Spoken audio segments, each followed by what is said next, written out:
Jesus Cristo é o Senhor no céu, na terra e debaixo da terra. Ele é santo. Éxodo 28, verso 1. Dice: harás llegar delante de ti a Aarón tu hermano y a sus hijos consigo, de entre los hijos de Israel, para que sean mis sacerdotes. Hace 8 días hablábamos un poco de quién eran los sacerdotes. Decíamos que de la voluntad de Dios era que toda la nación de Israel fueran sacerdotes, pero la consagración de los levitas en la prueba del becerro de oro hizo que solo Aarón y la tribu de Leví fuera escogida para el sacerdocio. Ahora en este pasaje se nos va a hablar de las vestiduras sacerdotales, pero estas vestiduras son diferentes. ¿En qué sentido? Hay unas vestiduras que van a ser descritas para el sumo sacerdote y otras vestiduras que son para los levitas. El sumo sacerdote era Aarón. Eso es figura de una realidad espiritual también para el Nuevo Testamento. En el Nuevo Testamento, aunque todos somos sacerdotes, hay uno que es el gran sumo sacerdote, y no es según la orden de Aarón, sino, dice Hebreos, según la orden de Melquisedec. Porque Melquisedec es una figura misteriosa en la Biblia que dice el autor de Hebreos que no tiene ni comienzo de días ni fin de días, mostrando que el sumo sacerdote de nuestra profesión no tiene comienzo ni fin, sino que es eterno. Entonces, versos siguientes vamos a ver cómo Dios describe a Moisés las vestiduras de ese sumo sacerdote. Pero cuando estudiamos esas vestiduras nos habla de Cristo y aspectos de su ministerio sacerdotal. Pero ese no ha sido la carga del Espíritu. La carga del Espíritu ha sido que nosotros podamos considerar aquellos pasajes que nos hablan de nuestro sacerdocio. El Señor nos dé el momento para hablar del sumo sacerdote y todo lo que enseñan las vestiduras de Él. Pero nosotros nos vamos a dedicar son a las vestiduras que hablan de nosotros. Amén. Entonces estamos leyendo. Entonces dice ahí en el 2, dice: y harás vestiduras sagradas a Aarón tu hermano para honra y hermosura. Y ahí más adelante sigue describiendo las vestiduras del sumo sacerdote, y en el verso 39 se nos muestran las vestiduras ahora de los sacerdotes levitas. Entonces dice en el 39: y bordarás una túnica de lino, y harás una mitra de lino, harás también un cinto de obra de relcamador. Eso es para el sumo sacerdote. Ahora la de nosotros, o la del sacerdocio levítico, que es figura y sombra del sacerdocio en el Nuevo Testamento. Y para los hijos de Aarón, hay un sumo sacerdote, pero él tiene unos hijos. Así en la vida cristiana, hay un sumo sacerdote que es Cristo, pero ahora Él tiene unos que ha redimido y también los llama sacerdotes. Y ahora se nos va a describir las vestiduras de los sacerdotes, porque cuando ellos venían a la casa de Dios para ofrecer su servicio, ellos tenían que vestirse de cierta manera. Entonces hoy vamos a hablar de las vestiduras de los sacerdotes y qué nos enseñan eso según las Escrituras. Entonces mira las vestiduras, dice: y para los hijos de Aarón harás túnicas, también les harás cintos y les harás tiaras para honra y hermosura. Y con ellos vestirás a Aarón tu hermano y a sus hijos con él, y los ungirás, y los consagrarás, y santificarás para que sean mis sacerdotes. Y les harás calzoncillos de lino para cubrir su desnudez. Serán desde los lomos hasta los muslos. Y estarán sobre Aarón y sobre sus hijos cuando entren en el tabernáculo de reunión o cuando se acerquen al altar para servir en el santuario, para que no lleven pecado y mueran. Es estatuto perpetuo para él y para su descendencia después de él. Entonces, hoy vamos a hablar de las vestiduras sacerdotales, asuntos que son, como leía nuestro hermano, figura y sombra de realidades espirituales. Entonces, estas túnicas y estas vestiduras eran la manera como el sacerdote se vestía para poder entrar a la casa. Si él no entraba con estas vestiduras, estaba pecando y moría. ¿Sí? Así termina el pasaje. Entonces, lo que vamos a estudiar hoy no son todas las vestiduras, sino especialmente la túnica y los calzoncillos de lino. Entonces, el lino en la Biblia es descrito, es bastante usado para los sacerdotes, para el tabernáculo, y también en algunas épocas algunos reyes lo usaban. Pero esto físico que ellos se ponían tiene una enseñanza espiritual. Apocalipsis nos explica qué es el lino. Entonces vamos a leer Apocalipsis 19, verso 7, y ahí la misma escritura comienza a explicarnos de qué estaba hablando Moisés cuando por figura y por sombra le decía a los sacerdotes que deberían vestir de túnicas de lino, y cómo eso para nosotros en el día de hoy tiene mucha enseñanza. Dice, Apocalipsis 19, verso 8, dice Juan, hablando de la nueva Jerusalén, y dice de esta manera: la esposa del Cordero, que por el lenguaje del Nuevo Testamento sabemos que la esposa del Cordero es la compañía de creyentes o discípulos suyos, la iglesia, la amada, por la que Él murió y derramó su sangre. Y dice, y a ella se le ha concedido que se vista, porque Dios comienza a mostrarnos desde Génesis que Dios, cuando el hombre cae y peca, el hombre entra en una situación de desnudez. El hombre quiso vestirse, ¿se acuerdan? Con hojas de higuera, que habla de la justicia propia, pero Dios lo vistió después con el sacrificio de un animal. Lo vistió de túnicas de un animal sacrificado. Eso es una figura del sacrificio de Cristo. Ahora en este pasaje también nos muestra el Señor a su iglesia, pero Él dice que su iglesia no está desnuda, sino que así como el sacerdote no podía presentarse desnudo, a su iglesia se le ha concedido algo, que se vista. ¿Pero cómo? Que se vista de lino fino. ¿Sí? El mismo lenguaje de Éxodo. ¿Pero qué es el lino fino? Además del lino fino, dice que es limpio y que era resplandeciente. Y como para que no interpretemos la Biblia a nuestro acomodo, ella misma nos explica qué es. Porque el lino fino es las acciones justas de los santos. Entonces, ahí la explicación es muy clara. Los sacerdotes, hijos de Aarón, tenían que, en el lenguaje de Apocalipsis, vestirse de obras justas, porque esa vestidura era lo que mostraba que ellos eran siervos o sacerdotes del Altísimo. Entonces hoy vamos a hablar bastante de la necesidad que tenemos como creyentes de vestirnos de obras justas, porque esa es la túnica que el Señor nos ha dado. Lino fino, que son las acciones justas. Entonces hoy vamos a hablar mucho de las obras. Efesios capítulo 2, verso 8 en adelante, Pablo comienza a hablarnos de esas vestiduras, que siempre en la Biblia se habla bastante de esto, solo que hay que acomodarlo donde es. Pablo hace aquí una muy buena aclaración, hablando del Evangelio y exponiendo la manera como los creyentes son salvos.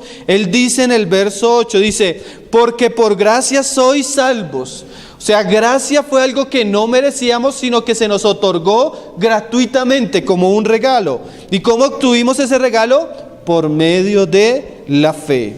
Y esto no es de vosotros, pues es don de Dios. O sea que la fe ni la gracia es algo de nosotros, sino es algo que Dios nos otorgó. ¿Cómo Dios me otorgó fe? Por medio de la predicación de la palabra. Porque al oír la palabra viene la fe. Y una vez yo tengo la fe en Cristo, soy salvo. Y eso es una gracia. Y dice en el verso siguiente, no por obras, para que nadie se gloríe. Y aquí hacemos la aclaración antes de avanzar. Ninguna de nuestras buenas obras es suficiente para salvación. Para que Dios pudiera salvar al hombre, solo era necesaria una gran obra, la que nuestro hermano describió leyendo la epístola a los Hebreos. La obra del sacrificio de Cristo, que por medio de su muerte nos hizo una vez perfectos para siempre delante de Dios. Entonces somos salvos no por nuestras obras, sino por la obra de Cristo. Ninguna de las cosas que vamos a hablar a continuación es para que usted se salve, sino que le hablamos de obras es porque usted como salvo debería caminar y vestirse de buenas obras. ¿Sí lo está entendiendo? Una cosa es la obra para salvación, que es exclusiva de lo que hizo Cristo, pero ahora yo como creyente del nuevo pacto, como sacerdote de Dios, ahora soy renacido para buenas obras. Como lo dice ahí, porque somos hechura suya, creados en Cristo Jesús, ¿para qué? Para buenas obras, o acciones justas, como dice Apocalipsis, o para vestirnos de lino fino. Y mira lo interesante, no son cosas que surgen de nosotros, sino las cuales Dios preparó de antemano para que anduviésemos en ellas. Entonces, según lo que dice Pablo, según lo que dice Apocalipsis y aún otros pasajes, la Biblia nos muestra que el creyente debe ser una persona celosa de buenas obras. Una persona creada en Cristo Jesús para buenas obras. Es más, 1 Timoteo capítulo 2, Pablo usa el mismo lenguaje como si estuviera hablando de Éxodo, hablándole a las mujeres. ¿Cuál es el lenguaje que usa Pablo? Leámoslo ahí en 1 Timoteo capítulo 2. Pablo hablándole a las mujeres cómo ellas deberían ataviarse, o sea, vestirse, como ellas deberían, ataviarse de ropa decorosa. Él usa ese lenguaje para mostrarnos que en vez de la mujer vestirse de una manera ostentosa, en vez de la mujer vestirse de una manera indecorosa, ella debería ataviarse de otras cosas. ¿Y cuál es el atavío que le dice? Asimismo que las mujeres se atavíen de ropa decorosa, con pudor y modestia, no con peinado ostentoso, ni oro, ni perlas, ni vestidos costosos. O sea, no se vista de perlas, vestidos costosos, nada de peinados ostentosos, sino cómo debería vestirse ella, sino con buenas obras, como corresponde a mujeres que profesan piedad. Entonces Pablo le dice a las mujeres, y usa ese lenguaje de ataviarse, que es un lenguaje no solo para las mujeres, sino en el Nuevo Testamento para los sacerdotes, que debemos vestirnos de buenas obras. Vamos a leer un pasaje ahí en Santiago. Santiago capítulo 2, verso 14. Y este pasaje es muy interesante, hermanos, porque realmente cuando hablamos de sacerdocio, hablamos de un servicio a Dios. Pero aquellos que han bebido de la gracia, del amor de Dios, deben manifestar esa realidad por sus obras. De nada me sirve, vamos a leer, decir que yo soy cristiano, que amo a Dios, que honro a Dios, que oro en el secreto, que soy una persona piadosa, si mi vida no está acompañada de una evidencia externa, de unas obras, de un fruto, de un trabajo que atestigua verdaderamente que yo he nacido de nuevo y de lo alto. Santiago no va a hablar de salvación, Santiago va a hablar de la necesidad de que nuestra fe sea visible y expresada por frutos. ¿Sí? Porque a veces decimos que somos sacerdotes, pero cuando nos acercamos al sacerdote está desnudo, está en sí mismo. ¿Y cuál es su desnudez? Que él no se ha vestido. ¿Y cuál es la vestidura? Sus obras. Un día Jesús dijo, mira, la mejor manera de tú conocer a una persona es por sus frutos. Son las obras las que hablan qué clase de persona somos. Son las obras las que hablan qué clase de cristianismo estamos viviendo. Son las obras las que muestran si somos sacerdotes de Dios o si estamos escondiéndonos detrás de los árboles en nuestra desnudez y vergüenza. ¿Cuáles son tus obras?, va a decir Santiago. Mira cómo él lo dice. Hermanos míos, en el 2:14. ¿De qué aprovechará si alguno dice que tiene fe y no tiene obras? O sea, Santiago dice, ¿de qué sirve una fe si es una fe que no te lleva a actuar? Si es una fe que no produce en ti una evidencia externa de que realmente tienes fe. ¿Podrá la fe salvarle? Y si un hermano o una hermana están desnudos, y aquí comienza a hacerlo un poco más práctico, y tienen necesidad del mantenimiento de cada día, y algunos de vosotros le dice, id en paz, calentados y saciados, pero no les dais las cosas que son necesarias para el cuerpo, ¿de qué aprovecha? Entonces Santiago dice, mire, ¿de qué sirve que usted diga que es cristiano? Si cuando ve a su hermano y ve que su hermano está pasando una necesidad, no es capaz de proveer o suplir esa necesidad. Así también la fe, si no tiene obras, es muerta en sí misma. ¿Saben qué es algo muerto? Algo que se está descomponiendo, algo que hiede, algo que cuando tú lo ves te causa escozor, algo que para el que está vivo es terrible. Así debe considerarse la vida del cristiano cuando ese cristiano lleva 1 año, 2 años, 3 años, 4 años y en vez de estar produciendo cosas para Cristo, solo está recibiendo. El cristiano que solo recibe y de él nada se espera o de él nada se produce, es un cristiano que su fe es muerta, es un cristiano que su fe es vana, es un cristiano que no corresponde a un verdadero sacerdote, es un cristiano desnudo. Pero alguno dirá, dice Santiago, tú tienes fe y yo tengo obras. Muéstrame tu fe sin tus obras y yo te mostraré mi fe por mis obras. En el lenguaje de Santiago, la fe es puesta en evidencia por nuestras obras. Es lo que hacemos, lo que habla de lo que somos. ¿Sí? ¿Tú crees que Dios es uno? Bien haces.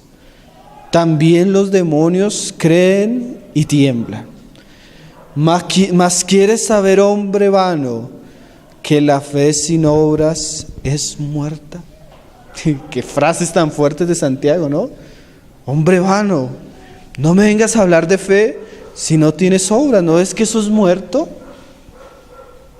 Entonces muchos decimos, y a veces la Biblia siempre habla de Abraham como el padre de la fe, pero cuando tú comienzas a ver lo que sigue decir Santiago, dice, ¿no fue justificado por las obras Abraham nuestro padre cuando ofreció a su hijo Isaac sobre el altar?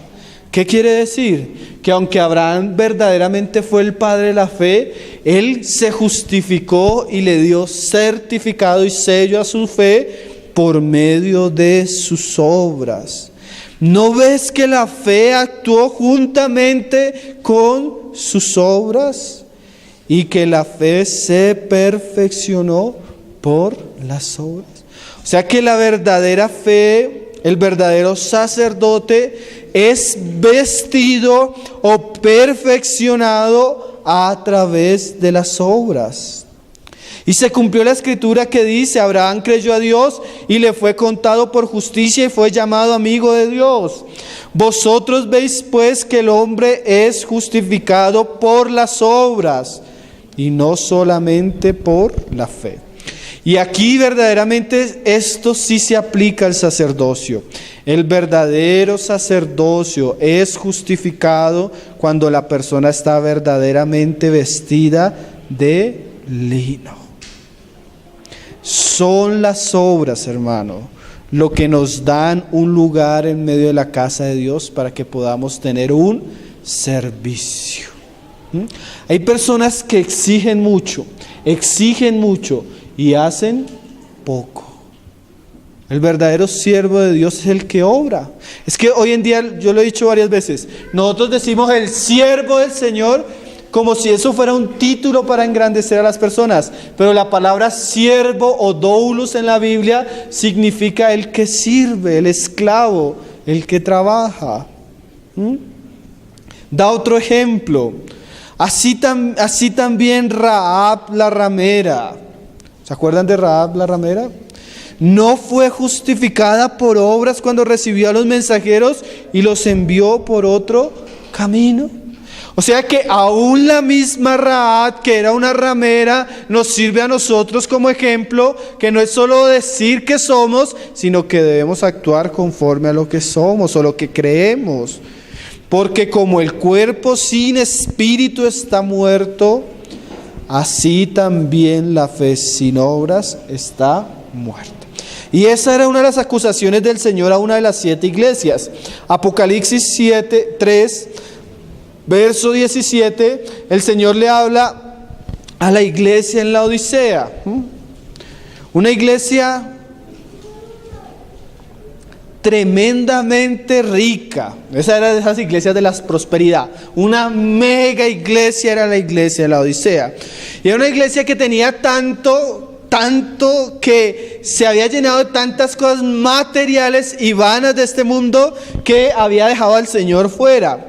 Pero una de las acusaciones era que aunque ella tenía mucho dinero y recursos, era una iglesia desnuda, o sea, sin obras. Eso es, mira cómo lo dice ahí, 3:17. Porque tú dices: yo soy rico y me he enriquecido y de ninguna cosa tengo necesidad. Eso es lo que ella decía. Pero mira lo que el Señor le dice: y no sabes que tú eres un desventurado, miserable, pobre, ciego. Y lo último, que es la que solo queremos resaltar hoy, y desnudo. O sea, además de su condición terriblemente enferma, era una iglesia que no tenía obras. Y dice el Señor, porque a veces podemos tener un gran salón, un gran equipo de alabanza, un gran predicador, y la mayoría de los que están oyendo no tienen obras. Eso es tremendo, hermano. Que las obras son la vestidura personal de cada sacerdote. Pero esta iglesia se caracterizaba porque no tenía obras.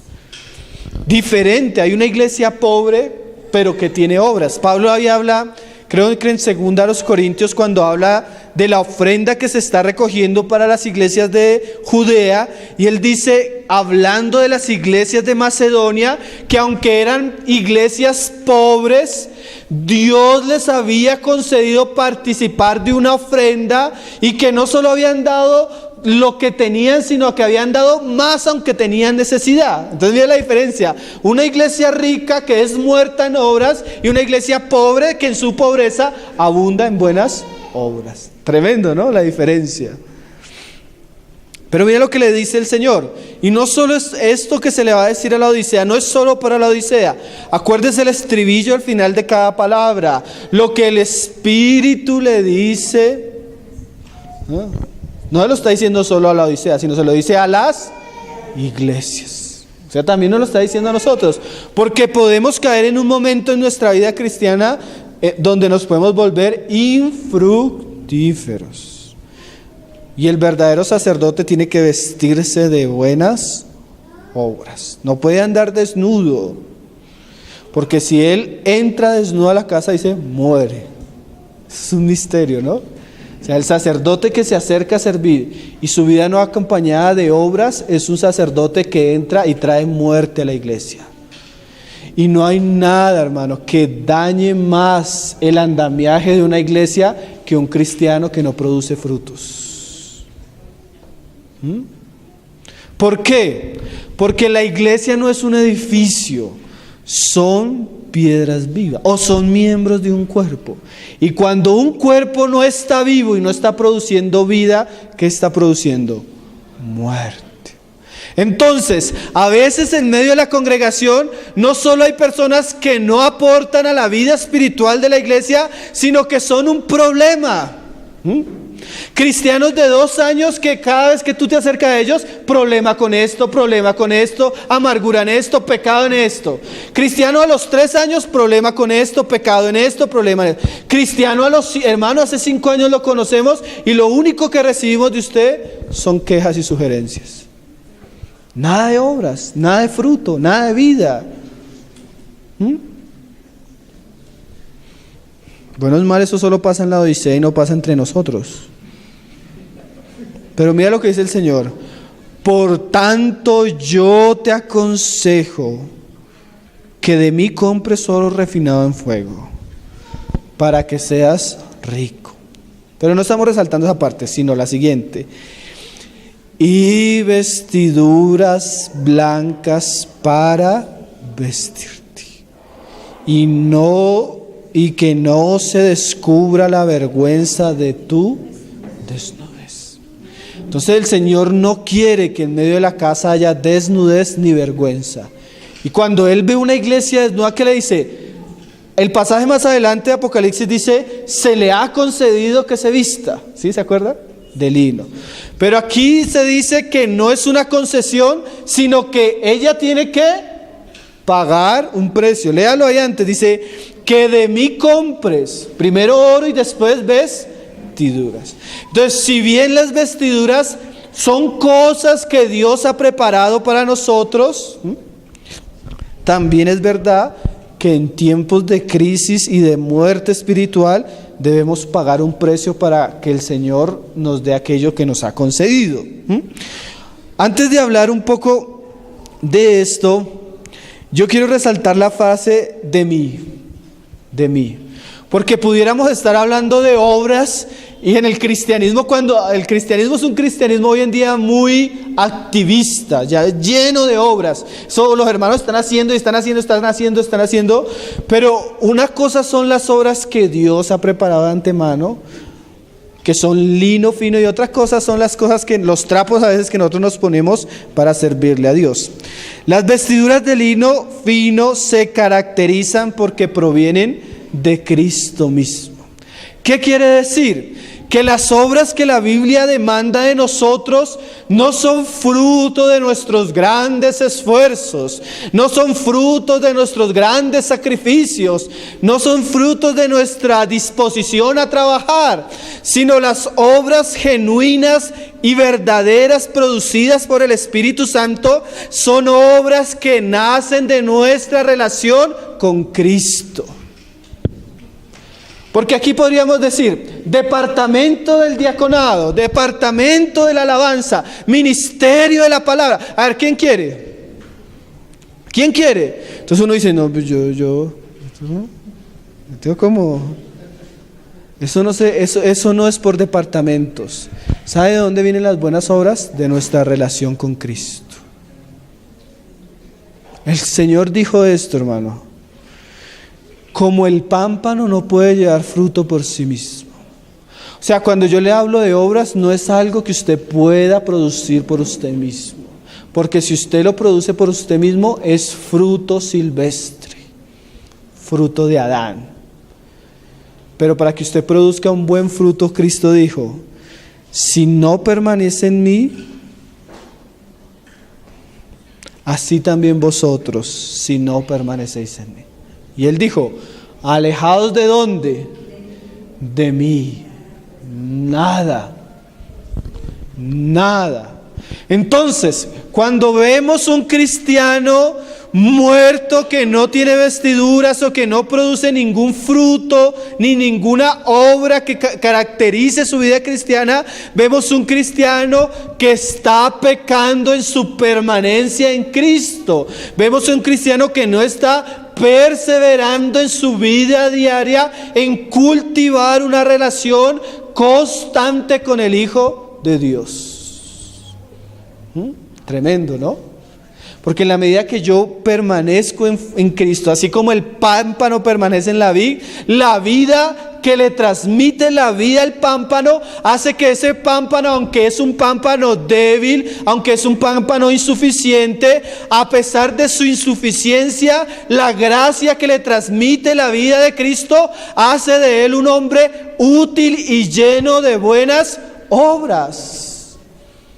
Por eso no es solo lino, sino es lino fino, producido por la misma vida de Cristo en nosotros.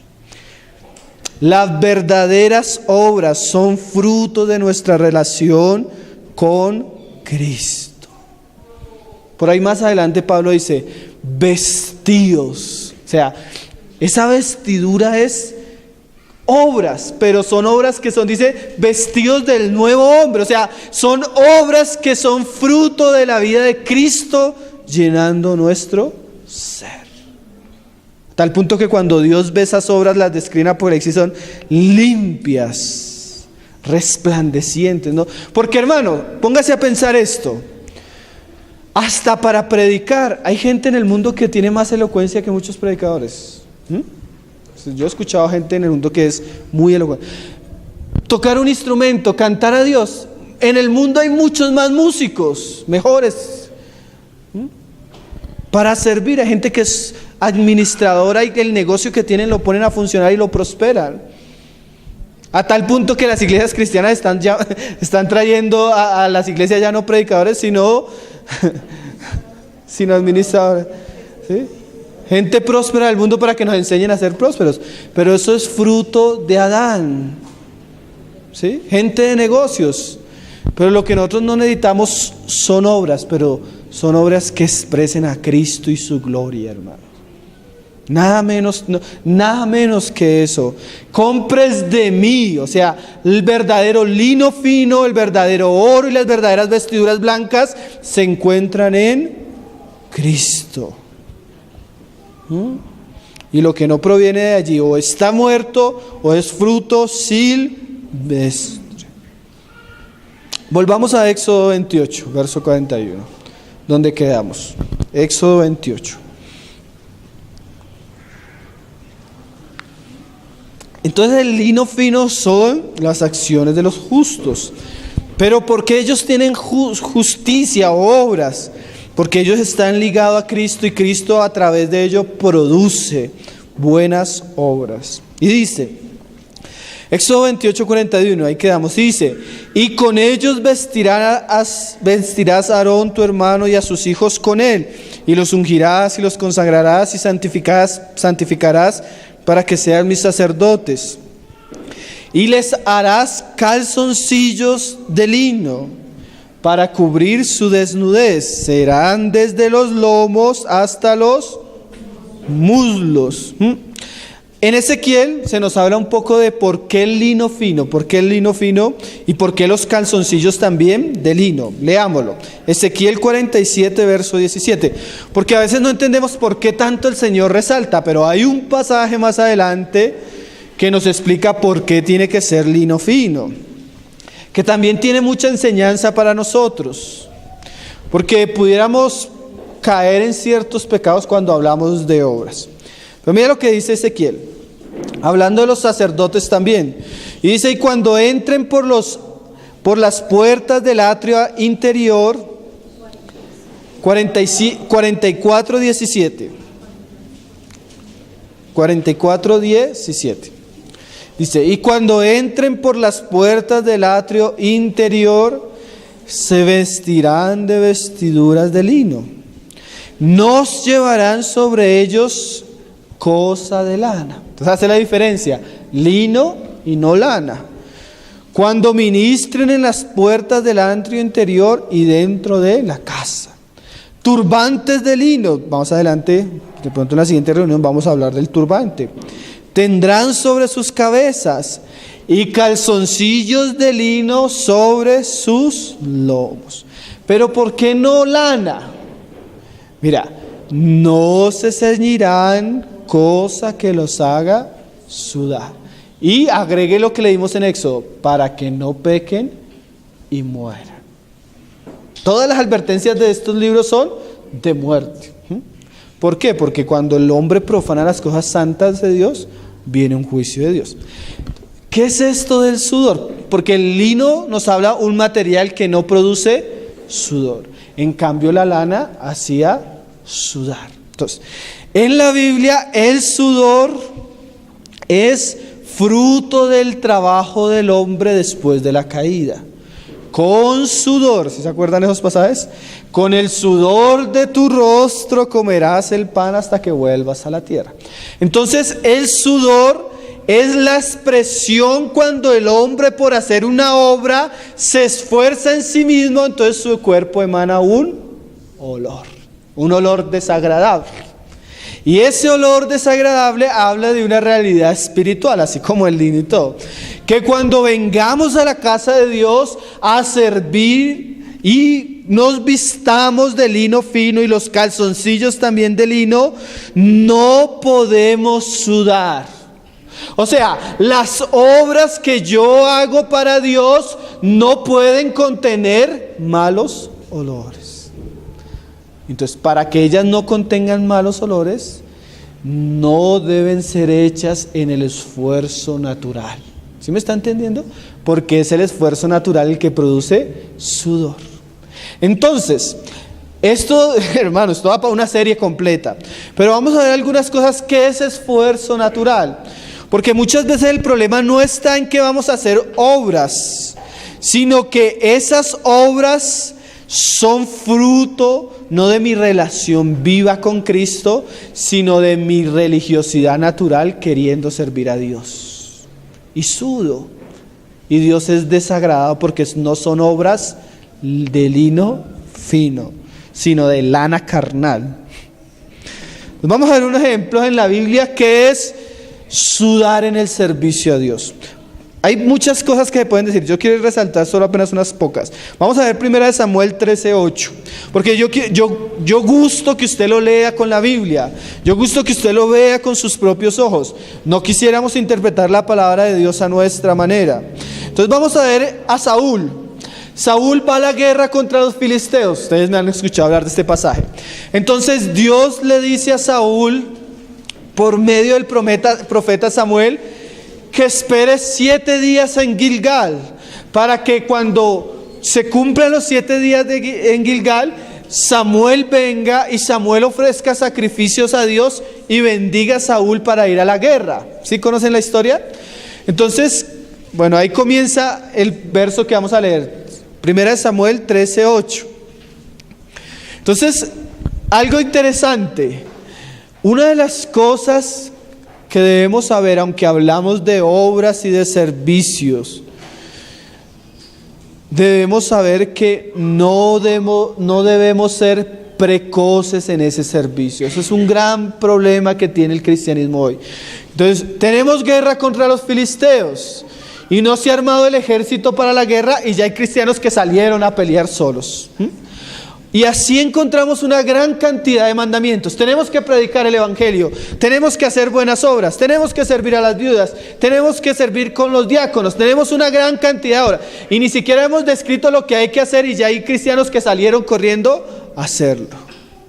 Entonces cuando usted corre, usted suda. Cuando usted suda, usted está trayendo el juicio de Dios porque no es con sudor. Entonces, las obras que Dios tiene para nosotros no son obras que han de ser hechas apresuradamente en nuestra carne. Hermano, Dios tiene un tiempo.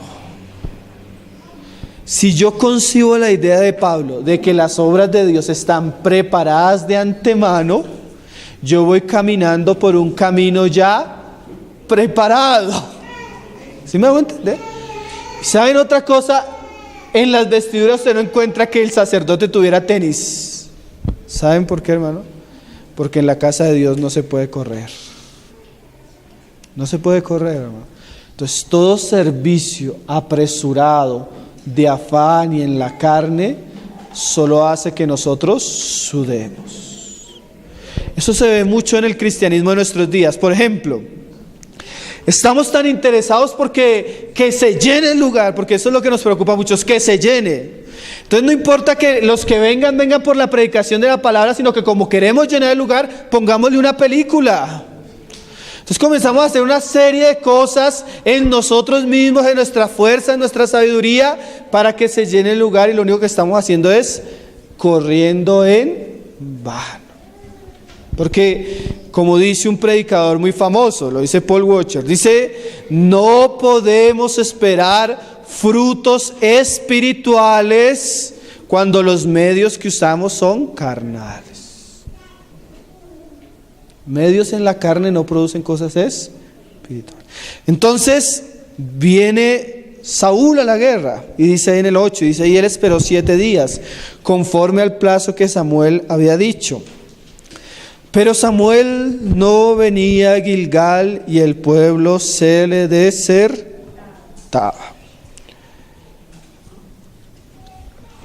Hermanos, nosotros tenemos, a pesar de que el Señor nos ha dado una obligación, tenemos que aprender a lidiar con la presión y no movernos por la presión ni por la necesidad, sino debemos aprendernos a mover en obediencia a la palabra de Dios. ¿Cuántas personas queriendo servir a Dios por la necesidad? Señor, es que mira la necesidad. Entonces, como ven la necesidad, no esperan el tiempo de Dios, que Dios los prepare, que Dios los encomiende, sino que ellos van a suplir la necesidad. Y en el camino se dan cuenta que ellos no son suficientes para suplir la necesidad. Otro, la presión de grupo. Hay mucha gente que sirve a Dios por presión. Los demás se le estaban desertando, entonces Saúl, al ver que está quedando solo para que los otros no se vayan, se esforzó en sí mismo. ¿Comenzó a qué? A sudar. Obras hechas por nosotros mismos. Y hay algo que debemos saber: si bien hablamos de servicio a Dios, Dios no necesita de nuestros esfuerzos carnales. Dios es soberano y poderoso para llevar a cabo lo que Él se ha propuesto hacer, y no necesita mi sudor para que eso se haga. A veces, hermano, tú miras la historia de Israel, iban a una guerra, iban en pérdida porque los otros eran 10,000 y ellos no llegaban iban a la guerra, y con un par de ollas y un poco de ruido los enemigos se confundían y se mataban entre ellos mismos. Ni siquiera necesitaban pelear. A veces muchas de nuestras obras no requieren un esfuerzo de nosotros. ¿Saben por qué la Biblia dice: me seréis testigos en toda la tierra? Porque el testigo no es el que hace. El testigo simplemente está contemplando a otro que está haciendo. ¿Qué quiere decir eso? Que Dios prometió hacer una obra en toda la tierra, y nosotros, como hijos suyos, estamos siendo testigos de lo que Él está haciendo.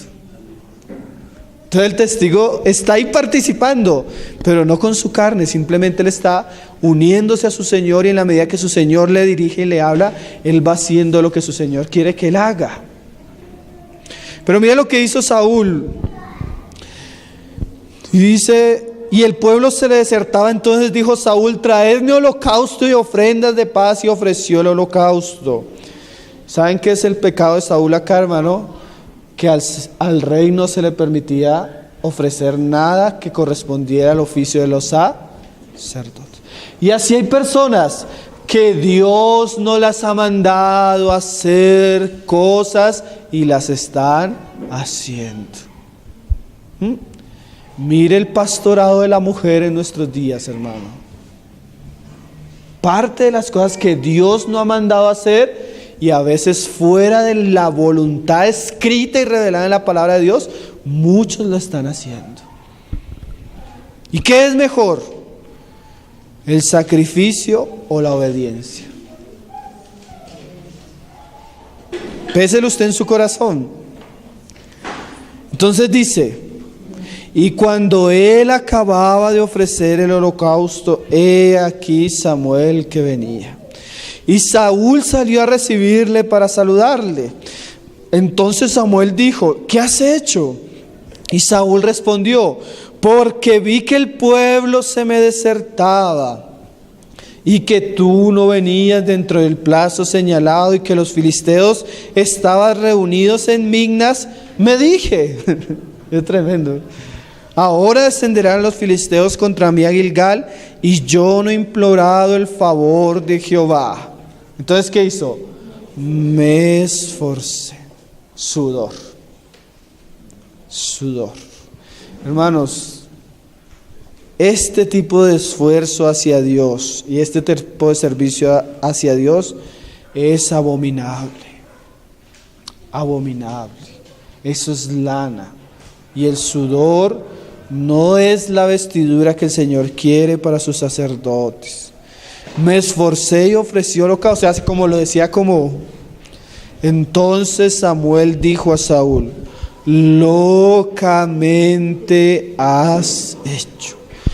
Todas las obras fuera de la palabra de Dios, fuera de la unión vital a Cristo, fuera del producto que produce el Espíritu Santo, en paz, en reposo, en oración, todos esos esfuerzos son locura delante de Dios. Toda obra que nos lleve a manchar el mandamiento de Jehová que Él ha ordenado es obra muerta. Locamente has hecho, no guardaste el mandamiento de Jehová tu Dios, el que te había ordenado, pues ahora Jehová hubiera confirmado tu reino sobre Israel para siempre. Muchos cristianos pierden su servicio en la casa de Dios porque se ponen a hacer cosas en su carne que Dios no les ha mandado. Terrible, ¿no, hermanos? Necesitamos entender lo que Dios ha mandado y así obrar. Pero no obrar en nosotros mismos, sino según como Dios lo ha establecido. Y no por nuestras propias fuerzas. Pablo habla en Filipenses de esta manera. Filipenses 3, verso 3. Cuando hablamos de pagar un precio, nosotros decíamos que de mí compres. A veces entendemos ese pagar el precio como si yo tuviera que, comprar algo. Pero a veces el precio que la Biblia me manda a mí como creyente a pagar, ¿saben cómo se llama? Necesitas morir a ti mismo. ¿Quieres ser mi discípulo? Niégate a ti mismo. Toma tu cruz y sígueme. El precio no es hacer y esforzarse. El precio es llevar a la cruz mis planes, mis deseos, mis anhelos, a tal punto que Dios los atraviese con su espada y Él pueda poner sus planes, su diseño, su voluntad en mi corazón. ¿Sí? Necesitamos morir a nosotros mismos para entender ¿qué es lo que Dios quiere para mí? Porque mientras nosotros somos los pilotos de la nave, vamos en dirección opuesta a el propósito de Dios. Necesitamos sentarnos en la silla de atrás y que el que conduzca el carro sea el Señor y su palabra, hermanos. Entonces Pablo nos dice que Él es la circuncisión, pero ya no es esa circuncisión de carne, sino como así estamos tratando el sacerdocio, la circuncisión de los israelitas era figura de una realidad espiritual que deben vivir los creyentes. Dice ahí, porque nosotros somos la circuncisión. ¿Quiénes? Filipenses 3:3, los que en espíritu servimos a Dios y nos gloriamos en Cristo Jesús, no teniendo confianza en la carne. Entonces, ¿cuál es la verdadera circuncisión? Cuando yo corto el prepucio. ¿Pero cuál prepucio? Mi carne, mis esfuerzos, mis planes, mi celo religioso, mi voluntad férrea, y la pongo delante de Dios y permito que la palabra de Dios corte para que mi competencia no provenga de mi naturalidad, sino del poder del Espíritu Santo y de la gloria de Cristo en mi vida. ¿Sí ven lo diferente? Y eso no es sudor, eso es un olor grato. Porque cuando Cristo ve a un cristiano lleno del Espíritu Santo y que ese Espíritu Santo produce un fruto, un fruto que trae gloria a su nombre, Cristo es glorificado. Entonces Pablo llega y dice en otro lugar, no es que seamos competentes por nosotros mismos, porque nuestro servicio no es que, ay, sí, yo tengo cierta capacidad como para pensar algo de nosotros mismos, sino que nuestra competencia proviene de Dios. Dice ahí en 2 Corintios 3:6, para que lo lea. 2 Corintios 3:6. Mira cómo dice Pablo de su competencia. El cual nos hizo sacerdotes competentes, ministros competentes de un nuevo pacto, no de la letra, sino del Espíritu, porque la letra mata, más el Espíritu vivifica. Entonces, el nuevo pacto, hay un sacerdocio, hay vestiduras, pero no son de lana, o sea, de carne, sino de lino fino. Y vamos terminando ahí en Romanos 8, verso 5. Y si bien este pasaje es aplicado en muchos aspectos, también debe ser aplicado en otro aspecto, en nuestro servicio o nuestras vestiduras. ¿Cómo así? Vamos a leer el fruto de la carne y el fruto del Espíritu. Bueno, no el fruto, sino el andar. Pero esto también tiene que ver mucho con el sacerdocio.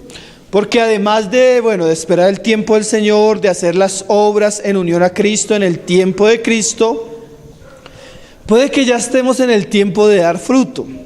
Puede que ya estemos en el tiempo de servir. Tal vez Dios nos ha encomendado algo. Pero siempre debemos tener cuidado de no sudar. Entonces, ¿qué es sudar en el Nuevo Testamento? Vamos a leerlo. Capítulo 8, verso 5. Porque los que son de la carne piensan en las cosas de la carne. Yo quiero que me ponga mucha atención porque esto también puede pasar en un verdadero ministro. Yo estoy sirviendo a Dios, pero en mi servicio a Dios comienzo a sudar y a oler a feo cuando permito que mi mente comience a llenarse de cosas de la carne. Entonces, esto pasa mucho en el ministerio. Yo estoy sirviendo a Dios y veo que otro está sirviendo a Dios y comienzo a tener envidia.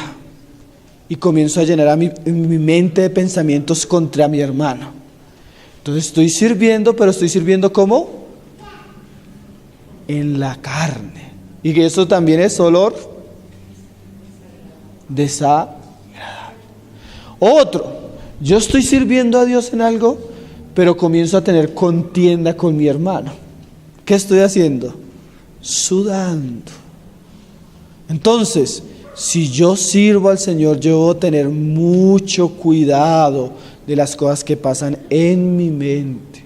¿Por qué en mi mente? Primeramente, porque según lo que yo pienso, ¿se acuerdan que lo hemos estudiado acá? Eso soy. Y los pecados vienen de el corazón. Y la fuente es la mente. Entonces, si yo soy un sacerdote a Jehová y tengo mis vestiduras, no debo permitir que el sudor ensucie lo que Dios me ha encomendado hacer. Y nosotros somos tan fácilmente involucrados en la carne. Hace poco se me acercó una persona, hermanos. Hermano, quiero pedirte perdón. Tengo algo en mi corazón contra ti. No te puedo ver como hermano y yo quiero sacar esto porque siento que estoy mal delante del Señor. Entonces yo lo volteé a mirar y me sorprendió porque era una persona que no vive conmigo, que no pasa mucho tiempo conmigo, que en lo poco de contacto que yo he tenido con él nunca le he hecho nada. Entonces yo bueno, hermano, claro, yo te perdono, pero yo quiero que me digas por qué tienes eso en tu corazón contra mí. No, hermano, es que fulanito de tal me contó que una vez tú hiciste algo por allá. Entonces mira lo tremendo, no le había hecho nada a él, no había pasado nada contra él. Fue un hecho aislado, interpretado por una persona aisladamente, y hizo que esa conversación que recibió esa persona llenara su corazón con cosas contra mí. Y yo no había hecho nada. Mira, hermano, nuestra carne es muy fácilmente seducida, a veces por cosas que ni siquiera han pasado. Tremendo. ¿Saben qué dice la Biblia? Dice, varias cosas abomina el Señor, y una cosa, el que siembra discordia entre hermanos. A veces hay un hermano que se le acerca a uno al otro. Hermano, ten cuidado con fulanito, porque fulanito no te mira de buena manera. Mira, puras suposiciones, y comenzamos a llenarnos de carne, y nuestro sacerdocio, la casa de Dios comienza a oler a pura. ¿Ya saben a qué? ¿Por qué? Porque andamos en la carne, pensamos en la carne, estamos sembrando cizaña, le estamos dando lugar al diablo en nuestra carne. Tenga cuidado, hermano, porque usted puede comenzar a hablar a feo solo con pensamientos contra su hermano. Pensamientos de ira, de contienda, enemistad, orgullo. Muchas veces no solo pensamientos, cuando le damos lugar a la carne, comienzan a suceder frutos. ¿Y qué es lo que pasa? Esos pecados, esa ira, esa enemistad, esa amargura, esos celos, esas contiendas, ese orgullo, esa lascivia, mancha mi sacerdocio y ensucia mis vestiduras. ¿Usted sí está entendiendo un poco lo que estamos hablando? Entonces, si usted es un sacerdote del Señor, no traiga sudor a la casa de Dios, hermano. Porque los que son de la carne piensan en las cosas de la carne, pero los que son del Espíritu, en las cosas del Espíritu. Entonces, ¿en qué debo pensar? Todo lo bueno, todo lo justo, todo lo santo, todo lo que es digno, ¿sí? Entonces, en vez de pensar que mi hermano está hablando de mí, en vez de pensar que mi hermano tiene celo contra mí, yo debo pensar que mi hermano ha sido comprado con la sangre de Cristo, y así como Dios me amó, yo debo amar a mi hermano. Y comenzar a llenar mi mente, mi corazón y mi ser de pensamientos que corresponden a un sacerdote que domingo a domingo o que día a día viene a la presencia de Dios y no puede marchar los atrios de Dios con su carne. Porque muchas de nuestras oraciones, mucha de nuestra alabanza y de nuestro servicio a Dios es contaminado por los malos olores de nuestra carne. Y debemos tener cuidado porque eso daña el ambiente de la iglesia, el ambiente espiritual y glorioso de Cristo. Porque el ocuparse de la carne es muerte, ¿sí? La carne produce muerte, mal olor. Pero el ocuparse del Espíritu, ¿qué es? Es vida. Usted a veces lo nota, ¿no? Usted cuando usted está en el Señor y usted está perdonando, amando, soportando, siendo como Cristo, hay vida, hay gozo, hay paz. Pero cuando usted está en la carne, no, es al contrario, hay problemas, hay contienda. Por cuanto los designios de la carne son enemistad contra Dios. O sea que cuando usted le da lugar a la carne, usted se está poniendo no solo de enemigo contra su hermano, sino contra Dios. Porque no se sujetan a la ley de Dios, ni tampoco pueden. Y los que viven según la carne no pueden agradar a Dios. Si usted es una persona que siembra para la carne, está ocupado en la carne, en su mente está en la carne, no va a tener un servicio en la casa de Dios. Porque el sacerdote solo puede entrar con lino fino, y el lino fino es el fruto de la vida del Espíritu en nosotros. Y dice Pablo, y ojalá sea así en nosotros, mas vosotros no vivís así, sino según el Espíritu. Bueno, eso esperamos.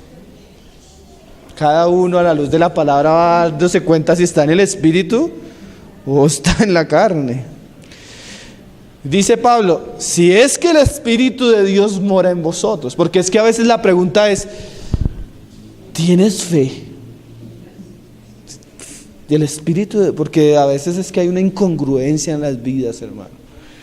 La verdad que un hermano contaba en estos días que le presentaron a otro cristiano y comenzó a hablar con él, un gringo, dice después de hablar con él, no tengo testimonio. O sea, como que con el que habló, como que no podía dar testimonio con el que estaba hablando de que era hijo de Dios. Y así hay muchos, hermano. A veces hasta son cristianos, sacerdotes, pero desnudos,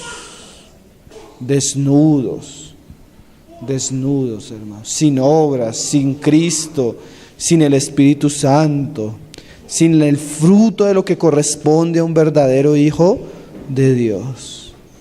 Y cuando no hay eso, la pregunta es, ¿será que no tienes el Espíritu de Cristo?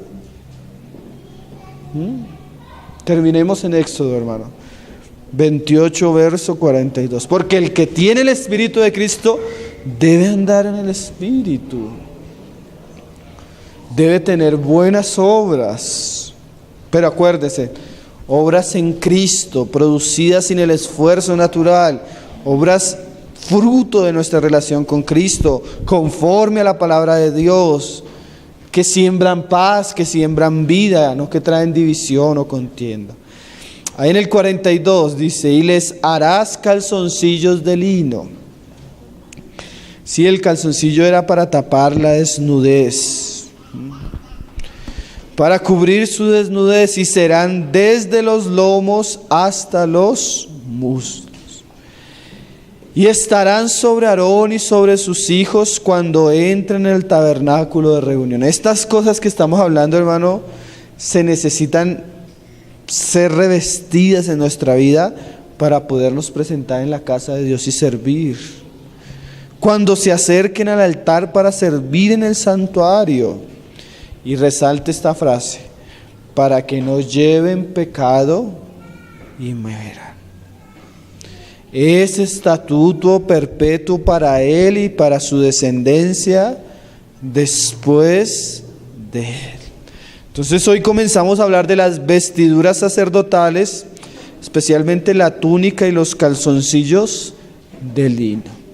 Entonces el Señor nos siga llevando y nos siga enseñando por su palabra, porque ciertamente necesitamos aprender a cómo conducirnos en la casa de Dios, que es columna y baluarte de la verdad.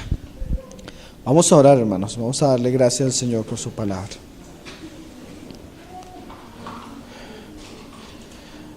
Padre, te damos gracias, Señor. Gracias en esta mañana, Señor, por tu palabra, Señor, que viene a nosotros de lo alto, Señor, que tú nos dejaste, Señor, para que te conociéramos y te entendiéramos, Señor. No queremos ser rebeldes a la visión celestial, Señor, ni queremos ser rebeldes a la instrucción de tu palabra, Señor. Haz de nosotros sacerdotes santos, Señor, ministros tuyos, Señor.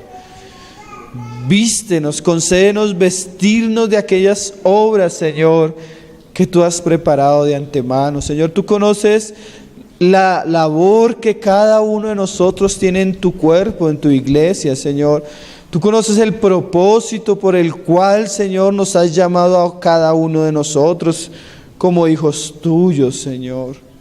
Te pedimos, Señor, que nos ayudes a andar, Señor, como corresponde a este llamamiento, Señor. Te pedimos que tú levantes hombres y mujeres que sirvan en tu casa, Señor, ofreciendo sacrificios espirituales, Señor, agradables a ti, Señor. Ya no queremos más de nuestra carne, Señor. Ya no queremos más de nuestras obras. No queremos de lo que nosotros producimos, Señor, que es desagradable a ti, Señor. Queremos lo de Cristo, lo que proviene del Espíritu, Señor. Lo que se somete a tu palabra y te honra, Señor. Levanta entre nosotros hombres y mujeres, Señor, celosos de buenas obras, Señor. Oramos para que tu palabra nos corrija, nos enseñe, nos exhorte, Señor, para que seamos hombres enteramente preparados, Señor, para buenas obras, Señor. Encomendamos tu palabra, Señor, que es poderosa para sobreedificarnos, Señor, para que ella hable a nuestro corazón, nos reargulla, Señor, y nos lleve a ti, Señor, a buscarte a ti, a honrarte, a servirte y a amarte, pero de la manera que tú lo mereces, Señor, con todo temor, con toda reverencia, Señor, pero también con todo amor y devoción, Señor. Gracias por tu palabra, bendícela, prospérala, Señor, y llévala mucho, Señor, para que tú seas glorificado y honrado, Señor. Así damos gracias por este día, por cada familia que está aquí en medio nuestro, por cada hermano que tú estás atrayendo, por cada uno de los que tú estás afirmando, Señor, por cada uno de los que tú estás llamando a algo entre nosotros, Señor. Oramos para que podamos ser hombres y mujeres, como decía Josué, Señor, que yo y mi casa serviremos a Jehová, Señor. Que podamos tener hogares, familias, hijos, Señor, consagrados, Señor, que sirvan a tu nombre, Señor. Ese es nuestro anhelo, Señor, y esta es nuestra oración que presentamos a ti, Padre, en el nombre de tu Hijo Jesús, Señor. Ao leão de Judá.